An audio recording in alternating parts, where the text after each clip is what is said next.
H00 hingga H06, disorders of eyelid, lacrimal system, and orbit.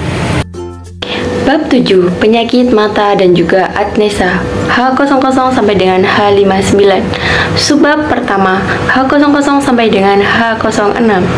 Gangguan pada kelopak mata, sistem lakrimal dan juga orbita. Di mana H00 yaitu hordeolum dan kalazion.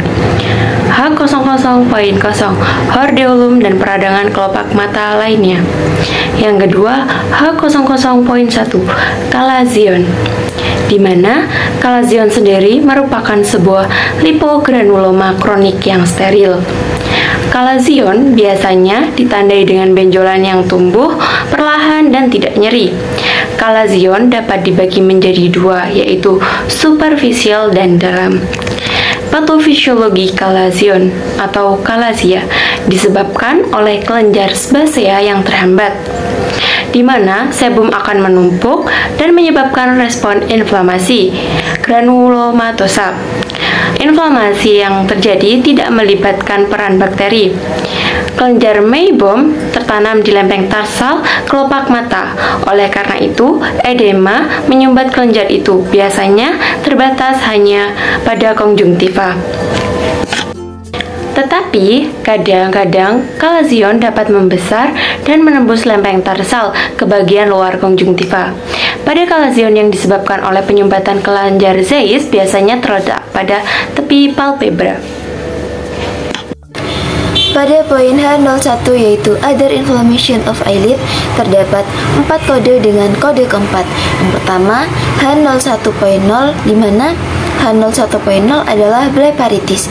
Yang kedua, H01.1 di mana H01.1 adalah non-infectious dermatosis of eyelid, di mana pembagiannya dermatitis terbagi menjadi allergic, kontak, enzematus, dan discoid lupus erythematosus, dan pseudoedema. Ketiga ada H01.8 di mana H01.8 adalah other specified inflammation of eyelid, dan yang terakhir H01.9 di mana H01.9 adalah inflammation of eyelid yang tidak diketahui atau unspecified. Selanjutnya mengenai penyakit dengan patofisiologinya, di sini aku mengambil penyakit blepharitis. Blepharitis terjadi akibat penyumbatan pada kelenjar minyak di dekat akar bulu mata. Blepharitis dapat disebabkan oleh berbagai faktor seperti infeksi bakteri, reaksi alergi, ketombe dari kulit kepala atau alis, infeksi kutu atau parasit, serta efek samping obat-obatan. Selain itu, blepharitis dibagi menjadi 3 jenis. Yang pertama, ada blepharitis anterior, blepharitis posterior, dan blepharitis campuran. Blepharitis dapat menyebabkan komplikasi seperti bulu mata yang rontok, bulu mata tidak dapat tumbuh atau tumbuh ke dalam, bintitan, mata sering berair atau kering, ujung kelopak mata terlipat ke dalam atau keluar, konjungtivis, dan kalazion.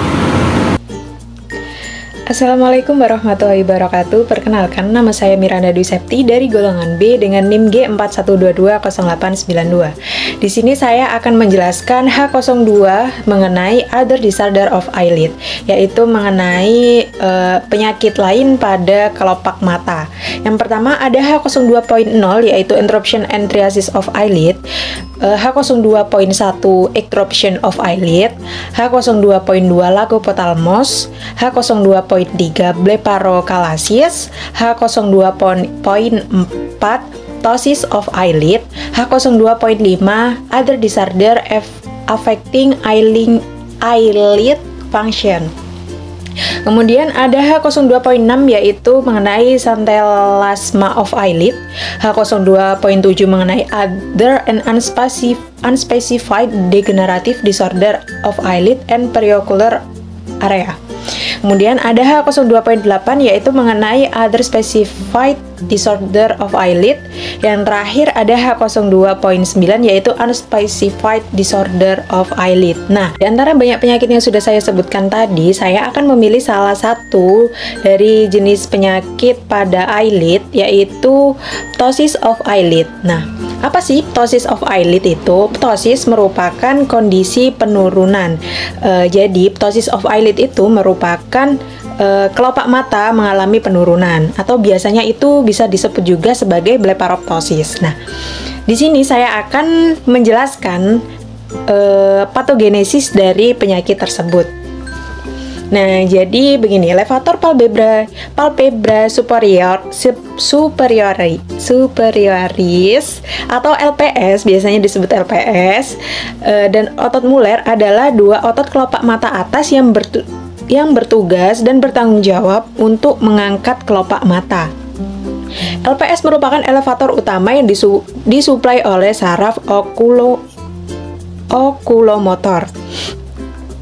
Nah, kemudian hilangnya persarafan LPS dan otot muler menyebabkan ptosis neurogenik. Distrofi otot levator menyebabkan ptosis kongenital sederhana. Di sisi lain, perubahan involusi pada kelopak mata adalah patogenesis paling umum terjadi pada ptosis dewasa. Penurunan tonus dan penipisan otot levator akibat penuaan juga menyebabkan posisi kelopak mata itu menjadi tidak normal. Nah, disensersi apneurosis levator atau pecahnya apneurosis tersebut setelah biasanya itu trauma, ada benturan gitu ya, atau pembedahan juga bisa menjadi penyebab sebagai ptosis of eyelid, seperti itu. Berikutnya, saya akan menjelaskan pada H03 asteris, yaitu disorder of eyelid in disease classified elsewhere. Karena di sini tuh ada tanda baca asterisnya ya. Nah, kode tanda baca asteris ini artinya dia itu kode tambahan. Jadi kodenya ini di dalam pengkodean tidak bisa dikodekan sendiri. Nah, seperti itu. Jadi kemudian ada H03.0 asteris, yaitu parasitic infestation of eyelid in disease classified elsewhere. Kemudian ada H03.1 asteris, yaitu involvement of eyelid in other infectious disease classified elsewhere. Kemudian yang terakhir ada H03.8 asteris, yaitu involvement of eyelid other disease classified elsewhere. Nah, di sini seperti tadi, saya akan memilih salah satu di antara tiga yang sudah saya sebutkan tadi. Nah, berhubung ada tanda baca asterisnya ya, jadi itu kan merupakan kode tambahan saja. Jadi harus ada diagnosis utama atau penyakit utamanya itu. Nah, misalnya pada H03.0 asteris, yaitu parasitic infestation of eyelid in disease classified elsewhere, ada kode tambahan yaitu dermatitis of eyelid due to Demodex species, yaitu sebagai dagernya, seperti itu. Nah, kemudian saya akan menjelaskan patofisiologi dari penyakit yang sudah saya sebutkan tadi. Nah, di mana tungau Demodex ini biasanya tuh dianggap sebagai penghuni normal folikel rambut dan hidup dalam hubungan komersial dengan manusia. Namun, terkadang tungau ini tuh bisa menjadi parasit gitu dan bisa menyebabkan terjadinya banyak penyakit pada mata. Nah, gimana sih cara terjadinya? Tungau Demodex ini mudah berpindah melalui kontak dari kulit ke kulit. Demodex menyebabkan masalah melalui mekanisme berikut, yaitu tungau memakan lapisan folikel untuk bertelur. Hal ini mengakibatkan pelebaran folikel arah bulu mata yang salah. Nah, blokade mekanisme tersebut pada saluran sebasea oleh tungau menyebabkan iritasi pada tepi kelopak mata. Itu. Berikut saya akan menjelaskan poin yang terdapat pada H04 pada buku ICD-10, yaitu H04 sendiri, disorder of lacrimar, yaitu gangguan pada sistem lacrimar. Yang pertama, poin pertama, saya akan menjelaskan H04.0, yaitu dacryodenitis, yaitu kondisi di mana terjadi infeksi pada kelenjar lakrimar. Yang kedua ada H04.1, yaitu odor disorder of lacrimal gland, yaitu kelainan pada kelenjar lakrimar. Yang ketiga yaitu ada epipora, yaitu epipora sendiri adalah di mana kondisi pada mata yang mengeluarkan cairan berlebih. Baik, kali ini saya akan menjelaskan pada poin H04 pada ICD-10. Pada poin H04 ICD-10 sendiri menjelaskan tentang disorder of lacrimal system, yaitu gangguan pada sistem lakrimar. Yang pertama ada H04.0, yaitu dacryodenitis, yaitu di mana kondisi pada kelenjar lakrimar sendiri mengalami infeksi. Yang kedua ada H04.1, yaitu odor disorder of lacrimal gland, yaitu kelainan pada kelenjar lakrimar. Yang ketiga ada H04.2, yaitu epipora, di mana kondisi pada mata yang mengeluarkan cairan yang sangat berlebih. Kemudian yang keempat, terdapat acute unspecific inflammation of lacrimal passages, yaitu peradangan akut dan tidak spesifik pada saluran lakrimar sendiri. Yang kelima yaitu ada H04.4, chronic inflammation of lacrimal passages, yaitu peradangan kronis pada saluran lakrimar. Yaitu pada poin ke-6 terdapat H04.5, yaitu stenosis and insufficiency of lacrimal passages, yaitu di mana stenosis dan insuficiency pada kelenjar lakrimar. Pada poin 7 yaitu H04.6 terdapat other change in lacrimal passages, yaitu perubahan lain pada saluran lakrimar. Yang ke-9 ada poin H04.8, yaitu odor disorder of lacrimal, merupakan gangguan lain yang terdapat pada kelenjar lakrimar. Yang ke-10 ada disorder of lacrimal system unspecific, yaitu gangguan pada sistem lakrimar yang tidak spesifik. Selanjutnya saya akan menjelaskan penyakit yang terdapat pada poin H04.0, yaitu dacryodenitis. Beberapa ahli mengatakan bahwa proses infeksi dapat terjadi melalui penyebaran kuman yang berawal dari konjungtiva yang menuju ke ductus lacrimaris dan menuju ke kelenjar lacrimaris. Beberapa penyebab utamanya dari proses infeksi dapat disebabkan oleh virus, bakteri, dan adanya jamur. Kondisi ini bisa terjadi secara akut di mana pasien datang dengan nyeri yang baru, dan kondisi kronis yang di mana pasien telah mengalami sakit kurang lebih dari 6 minggu ataupun lebih dari 6 minggu. Berikut penjelasan tentang poin H04 pada ICD-10. Terima kasih.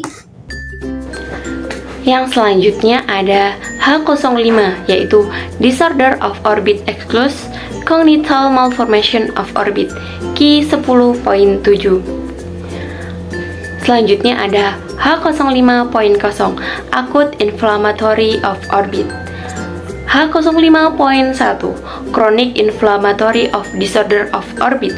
Yang selanjutnya H05.2, Exophthalmic Condition. Yang selanjutnya ada H05.3, Deformity of Orbit. H05.4, Enophthalmus. Yang selanjutnya H05.5, Retinoids all virgin body following penetration walled off. Yang selanjutnya H05.8, Other Disorder of Orbit. Yang terakhir H05.9, Disorder of Orbit Unspecific. Enophthalmus adalah suatu kondisi di mana posisi bola mata terletak jauh di belakang soketnya, sehingga mata seakan tenggelam. Enophthalmos biasanya terjadi sejak lahir namun bisa didapat saat dewasa. Misalnya akibat fraktur atau patah tulang orbital, masalah pada sinus maksilar yang mendesak dasar orbit ke arah luar, penuaan yang mengubah bentuk bola mata atau soketnya, abnormalisasi distribusi lemak di otot di sekitar mata, riwayat menjalani operasi atau mengalami cedera di sekitar mata. Selanjutnya, efek samping pengobatan, misalnya analog prostaglandin yang digunakan dalam penanganan glaukoma, infeksi HIV, kanker di sekitar mata, dan sebagainya. Oke, selanjutnya yaitu H06, yaitu Disorders of Lacrimal System and Orbit in Disease Classified as a WET. H06.0 Disorders of Lacrimal System and in Disease Classified as a WET. H06.1 Parasitic Infestation of Orbit in Disease Classified as a WET. Di bagian H06.1 ini terdapat 2 poin, yaitu Echinococcus Infection of Orbit dengan kode B67 danger, yang kedua Myiasis of Orbit dengan kode B87.2 danger. Oke, selanjutnya adalah H06.2, yaitu Dysthyroid exophthalmos. Dysthyroid exophthalmos adalah salah satu penyakit mata melotot ataupun mata menonjol. Hal ini dikarenakan kelainan pada kelenjar tiroid yang mengakibatkan mata cenderung lebih ke depan daripada biasanya. Mata pada Dysthyroid exophthalmos ini terletak 10 mm lebih ke depan daripada mata biasanya. Oke, rongga mata adalah rongga tulang bagian wajah tengkorak yang dilapisi oleh lemak. Mata sendiri terletak pada rongga mata tersebut. Ada pula otot mata, saluran air mata, dan saraf optik juga terletak pada rongga mata tersebut. Dikarenakan kelainan pada kelenjar tiroid mengakibatkan jaringan tambahan telah terbentuk di bagian belakang mata di bagian rongga mata. Akibatnya mata mengalami tekanan ke depan dikarenakan kelainan tersebut. Oke, ada pula gejala pada Dysthyroid exophthalmos. Yang pertama yaitu mata tidak bisa menutup dengan sempurna, bahkan terjadinya kekeringan pada mata. Yang kedua, mata tidak bisa digunakan sebaik mungkin seperti biasanya. Yang ketiga, penglihatan terganggu, bahkan terjadinya penglihatan ganda. Oke, yang terakhir yaitu H06.3, yaitu Other Disorders of Orbit in Disease Classified as a WET.